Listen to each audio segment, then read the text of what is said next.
Hey everybody, my name is Derek Christensen. I'm the owner of Legion Law and a premier estate planning and probate firm in Dallas, Texas. Today I wanted to talk about what are letters of administration / letters of testamentary and how they are the most important aspect of any kind of probate that you go through. But before I dive into that, I want to let you know how to reach out to me. You can find me at Derek, D-E-R-E-K, at legionlawpllc.com. That's my email. Or you can find me at my website, www.legionlawpllc.com. So with that, let's talk about the fascinating topic of letters testamentary / letters capacity, or letters of administration. It's a long day. I'm working on this, I promise. Either way, these documents are extremely important. And the reason why is because there are types of probate. There are about 7 to 8 different types of probate in Texas. 2 or 3 of them are going to require you to obtain what are called letters testamentary or letters of administration. And what does that mean?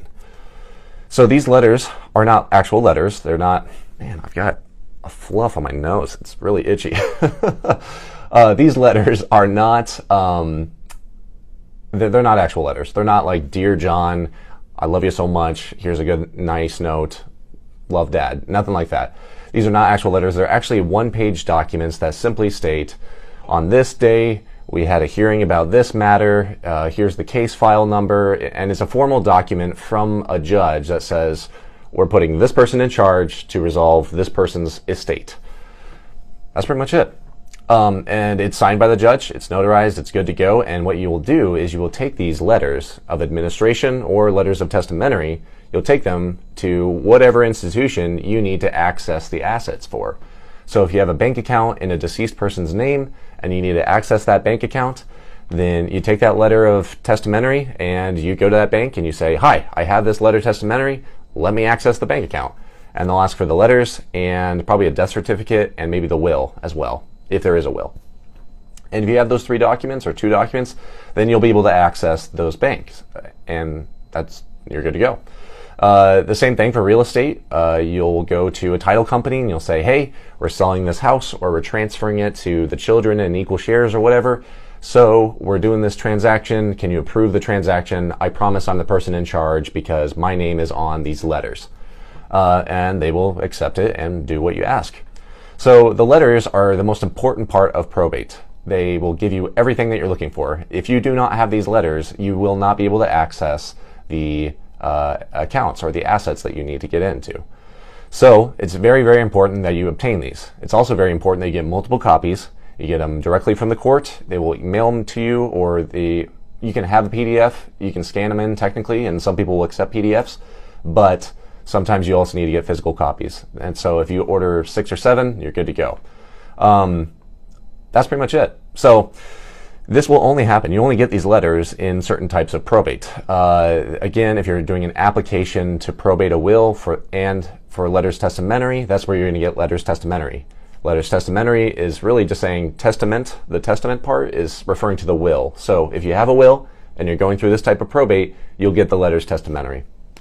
However, if you don't have a will and you go through an heirship proceeding and you receive letters of administration, administration just means we're taking care of the estate, but there is no will.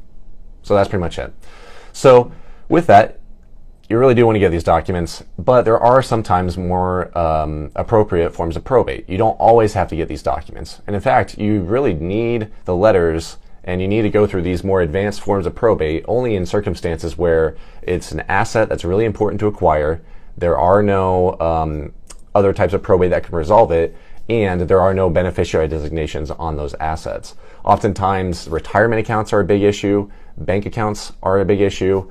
Any kind of asset that is named or titled in someone's name and there is no beneficiary designation, that's where you're going to run into that issue. So sometimes you can take care of bank accounts, checking and saving accounts specifically on a different type of probate, but almost every other type of investment account, retirement account, annuities that don't have the right beneficiary designations. These are the types where you're working with third-party institutions. When you work with them, you'll have to get these letters. So either way, my strong recommendation, talk to an attorney.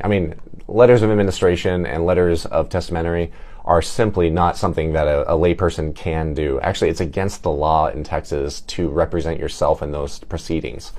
So you have to work with an attorney. And again, measure twice, cut once. Make sure you get these letters and you make sure you just get it done right the first time, because you don't want to do it twice. You don't want to go through 3 to 4 months twice. So with that, get a good attorney like myself. Talk to me if you want.